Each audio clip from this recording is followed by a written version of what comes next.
नमस्कार, the beginning culture में आपका स्वागत है।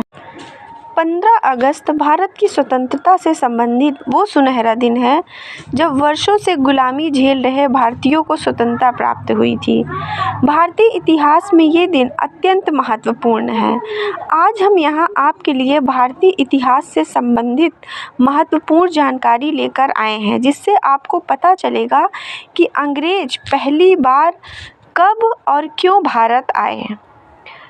स्वतंत्रता दिवस के दिन हम उन सभी महान नेताओं और स्वतंत्रता सेनानियों को सम्मान देते हैं और याद करते हैं जिन्होंने भारत की स्वतंत्रता में महत्वपूर्ण योगदान दिया और जिनकी वजह से आज हम स्वतंत्र हैं।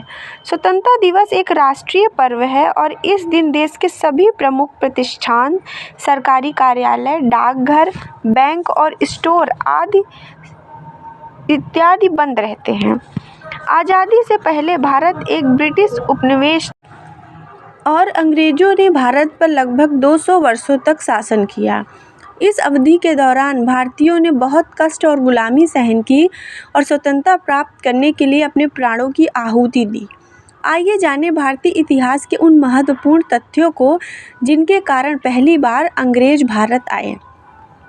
सर्वप्रथम अंग्रेज मुगल काल में भारत आए थे, परंतु 31 दिसंबर 1600 को ब्रिटिश ईस्ट इंडिया कंपनी को ईस्ट इंडीज के साथ व्यापार करने के लिए ब्रिटिश सम्राज्ञी एलिजाबेथ प्रथम ने से एक रॉयल चार्टर प्राप्त हुआ था, जिसके बाद भारत में ईस्ट इंडिया कंपनी की स्थापना हुई थी।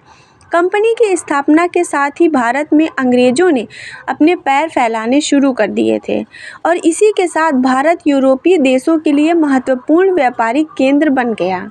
यूरोपीय देशों के मध्य भारत में मसालों के व्यापार पर एकाधिकार स्थापित करने की होड़ सी लग गई, जिसके परिणाम स्वरूप कई युद्ध भी हुए। आगे जानते हैं ब्रिटिश ईस्ट इंडिया कंपनी का गठन कैसे हुआ। दक्षिण व दक्षिण पूर्व एशियाई राष्ट्रों के साथ व्यापार करने के लिए 1600 ईस्वी में जॉन वॉट्स और जॉर्ज राइट द्वारा ब्रिटिश जॉइंट स्टॉक कंपनी, जिसे ईस्ट इंडिया कंपनी के नाम से जाना जाता है, की स्थापना की गई थी। प्रारंभ में इस जॉइंट स्टॉक कंपनी के शेयर धारक मुख्य रूप से ब्रिटिश व्यापारी और अभिजात वर्ग के लोग थे और ईस्ट इंडिया कंपनी का ब्रिटिश सरकार के साथ कोई सीधा संबंध नहीं था। 24 अगस्त 1608 को व्यापार के उद्देश्य से भारत के सूरत बंदरगाह पर अंग्रेजों का आगमन हुआ था, लेकिन 7 वर्षों के बाद सर थॉमस रो की अगुवाई के अंग्रेजों को सूरत में कारखाना स्थापित करने के लिए शाही फरमान प्राप्त हुआ।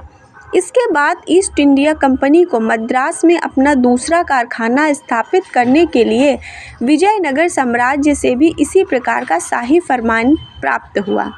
धीरे धीरे अंग्रेजों ने अपनी कूटनीति से अन्य यूरोपीय व्यापारिक कंपनियों को भारत से बाहर खदेड़ दिया और अपने व्यापारिक संस्थाओं का विस्तार किया। अंग्रेजों ने भारत के पूर्वी और पश्चिमी तटीय क्षेत्रों में कई व्यापारिक केंद्र स्थापित किए और कलकत्ता, बॉम्बे और मद्रास के आसपास ब्रिटिश संस्कृति को विकसित किया गया। अंग्रेज मुख्य रूप से रेशम, नील, कपास, चाय और अफीम का व्यापार करते थे।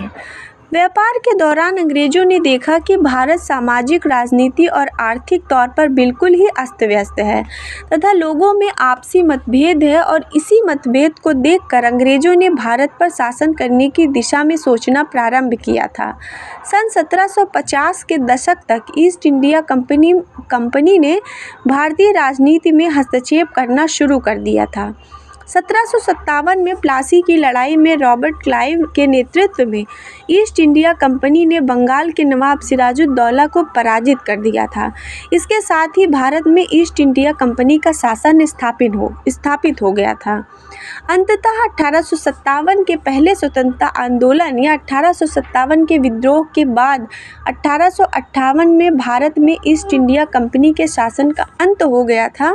भारत से ईस्ट इंडिया कंपनी की विदाई के बाद ब्रिटिश क्राउन का भारत पर सीधा नियंत्रण हो गया, जिसे ब्रिटिश राज के नाम से जाना जाता है। वीडियो अच्छी लगी हो तो लाइक और सब्सक्राइब करें। धन्यवाद।